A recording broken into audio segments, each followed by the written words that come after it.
Hi friends, welcome to our channel. Manu తన గదిలో ఆలోచిస్తూ ఉంటుంది. అమర్ని భాగిని ఎలా విడతీయాలా అని చెప్పి. ఇంతలో బ్యాక్ డోర్ నుంచి గోరా వస్తాడు. మనోహరి అని పిలుస్తూ ఉంటాడు. మను షాక్ అయిపోతుంది. డోర్ ఓపెన్ చేసి గోరాని లోపలికి పిలుస్తుంది. నువ్వేంటి ఇక్కడ? నిన్ను కనుక అమర్ ఇక్కడ చూశాడంటే ఏమవుతుందో తెలుసా అని చెప్పి భయపడుతూ అడుగుతూ ఉంటుంది. నిన్ను ఆ ఆత్మ వదిలిపెట్టాలి అంటే నీ నిజస్వరూపం బయట పెట్టేదాకా ఆ ఆత్మ ఇక్కడి నుంచి వెళ్ళదు అని హెచ్చరిస్తూ ఉంటాడు. ఇకప్పుడు మను చాలా భయపడుతూ ఉంటుంది.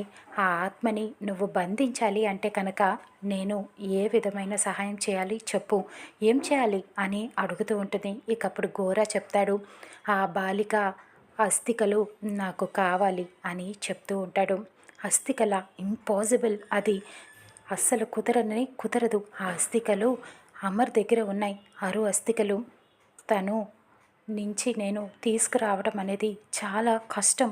అమర్కి కనుక ఈ విషయం తెలిసింది అంటే నన్ను చంపేస్తాడు తెలుసా అని చెప్పి అడుగుతూ ఉంటుంది. ఎలా చేస్తావో నాకు తెలియదు, ఆ అమ్మాయి అస్థికలు నాకు తెచ్చివ్వాలి అని చెప్తూ ఉంటాడు గోరా. లేదు, అది అస్సలు కుదరదు. అమర్ దగ్గర నుంచి తీసుకురావడం అనేది చాలా చాలా కష్టమైన పని, ఇది జరగదు.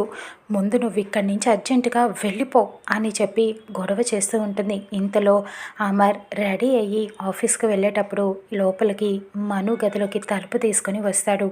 అక్కడ మను ఘోరాని అమర్ చూస్తాడా? ఏం చేయబోతున్నాడు? మను నిజస్వరూపం తెలుస్తుందా?